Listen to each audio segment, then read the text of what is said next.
নমস্কাৰ বন্ধুসকল, poultry farming knowledge চেনেললৈ আপোনালোকক স্বাগতম। বন্ধুসকল, ভিডিঅ'টো আৰম্ভ কৰাৰ আগতে আপোনালোকলৈ অনুৰোধ, ভিডিঅ'টো চাই যদি ভাল পাইছে ভিডিঅ'টো লাইক শ্বেয়াৰ কৰিব আৰু চেনেলটো যদি এতিয়ালৈকে ছাবস্ক্ৰাইব কৰা নাই চেনেলটো ছাবস্ক্ৰাইব কৰি ল'ব আৰু বেল আইকনটো দবাই ল'ব। তো বন্ধুসকল আহক এতিয়া ভিডিঅ'টোলৈ আহোঁ। আজি 6 নম্বৰ দিন ৰানিং। তো আজি মই ভিডিঅ' কৰোঁতে দেৰি হ'ল, মানে সময় পোৱা নাছিলোঁ একচুৱেলি। আজি হঠাৎ মানে ভেকচিনটো কেঞ্চেল হৈ পেলাই মানে এইটো হেৰি মাৰিলে, আজি জেণ্টা ইণ্ডেক্সত মাৰিলে। এইটো প্ৰিভেনশ্যন হিচাপত মাৰিলে, মানে যিটো বেমাৰ চেমাৰ আহি আছে এতিয়া ঠাণ্ডাৰ দিনটো, তো সেইকাৰণে মানে জেণ্টাটো মাৰিলে। মৰাৰ কাৰণে সময় আজি নাপালোঁ। তো এতিয়া মানে মই অকণমান ফ্ৰী হৈছোঁ, সেইকাৰণে মানে ভিডিঅ'টো বনাইছোঁ। আপোনালোকক জনাই দিওঁ কি কি কৰিলোঁ আজি। ৰুটিন কামখিনি মই কৰিলোঁৱে, মানে যিটো তুষ ৰেকিং কৰা ৰাতিপুৱা, তাৰপিছত আপোনাৰ ৰাতিপুৱা পানী দিছিলোঁ। মই এইটো চেনিটাইজাৰ দিয়া নাছিলোঁ ভেকচিন দিম বুলি, কিন্তু ভেকচিনটো আজি কেঞ্চেল হ'ল। অহাকালি দিয়াৰ কথা ভেকচিনটো। তো আজি সেই জেণ্টা মৰাৰ কাৰণে ভেকচিনটো দিয়া নহ'ল। অহাকালি দিম ভেকচিন। আৰু জেণ্টাটো আপোনাৰ মাৰিলোঁ 200 ml 2000 মুৰ্গীত, আৰু আপোনাৰ তাতে NS পানী 200 ml মিক্স কৰি মানে 400 ml জেণ্টা মাৰা গ'ল।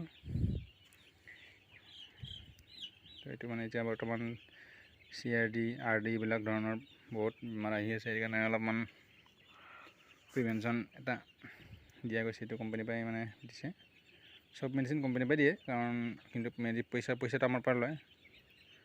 তাৰমানে কষ্টিঙত মিলি যায় এইটো মেডিচিনৰ পইচাটো। বাকী এতিয়া মই চেনিটাইজাৰ কৰি পানী দিলোঁ, কাৰণ এতিয়া যেতিয়া ভেকচিন দিওঁ জেণ্টাটো দিলে চেনিটাইজাৰ দিলে একো প্ৰব্লেম নাই। আৰু কালি ৰাতিপুৱা প্লেইন পানী দিম, য'ত নেকি আপোনাৰ ভেকচিন দিয়াৰ কাৰণে।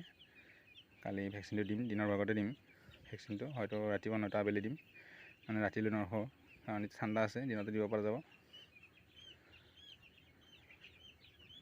বাকী দানা পত্ৰবিলাক ফুল কৰি দিছোঁ, দানা খাই আছে ভালদৰে। সেইকাৰণে দানা যাতে কম নাপায়, যাতে ফুল দানা দিয়া আছে। পানী বাচন 2-এটা আৰু এড কৰিব লগা আছে, সেইটো এড কৰা নাই এতিয়ালৈকে। স্পেচটো অলপ কম আছে, কালি স্পেচটো অলপ বঢ়াই দিম। আজি মই মানে ব্ৰিডিংটো অলপ তিৰপালৰ যিটো ব্ৰিডিংটো সেইটো অলপ বহল কৰিছোঁ। কাইলৈ মানে তলৰ ফ্ল'ৰটো বহল কৰি দিম। এতিয়া ওপৰ মানে ঘৰটো বহল কৰিলোঁ, ফ্ল'ৰটো বহল কৰিব অলপ সময় কম হ'ল। আজি ৰেডি কৰি থৈছোঁ, আৰু কালি মানে ফ্ল'ৰটো বহল কৰি দিম অলপমান। সেই বেৰখন দেখিছে তালৈকে মানে ধৰি লওক 4 ফুটমান বহল হৈ যাব।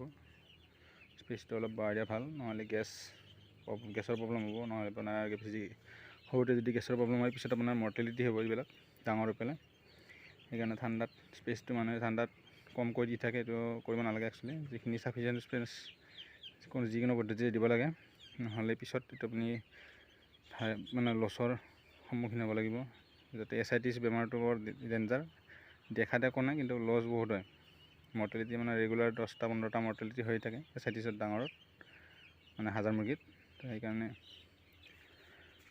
যদি বেমাৰটো মানে সৰুতে যদি মানে কেয়াৰ লয়, তেতিয়াহ'লে ইমান চিন্তা নাথাকে।